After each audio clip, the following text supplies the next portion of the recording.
আচ্ছা, জীবনে কখনো কোনো মৃত ব্যক্তিকে গোসল করিয়েছেন? যদি কখনো সুযোগ হয় তাহলে সেই মৃত ব্যক্তিকে গোসল করাবেন। তখন খুব কাছ থেকে দেখবেন মৃত মানুষের দেহটা কতটা অসহায় লাগে, মৃত্যুর পরে মানুষের দেহ কতটা ভয়ের কারণ হয়ে দাঁড়ায়।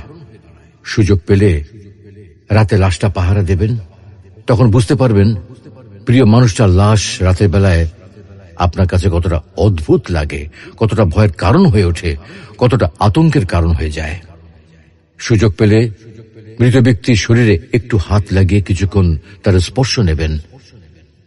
আপনি তখন উপলব্ধির সুযোগ পাবেন এই পৃথিবীতে বিশাল প্রভাব প্রতিপত্তি মৃত্যুর পরে কতটা নির্যাতনের রূপ নেয়। সুযোগ পেলে আপনজনদের লাশ কবরে নামাবেন খুব আগ্রহ নিয়ে।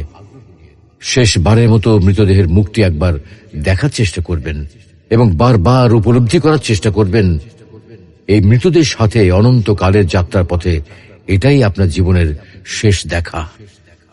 সুযোগ পেলে মাঝে মধ্যে কবরস্থানে গিয়ে নীরবে কিছুক্ষণ দাঁড়াবেন।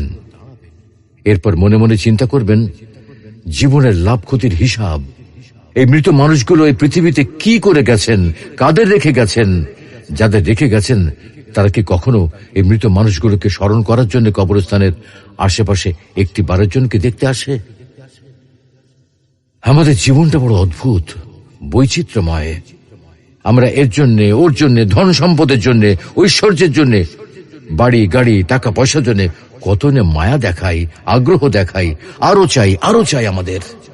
অথচ এই জীবনে আমরা মৃত্যুর কথা না ভেবে, পরকালের জবাবদিহির কথা না ভেবে কিভাবে আরো সম্পদ অর্জন করতে পারে সেই চিন্তায় বিভোর থাকি।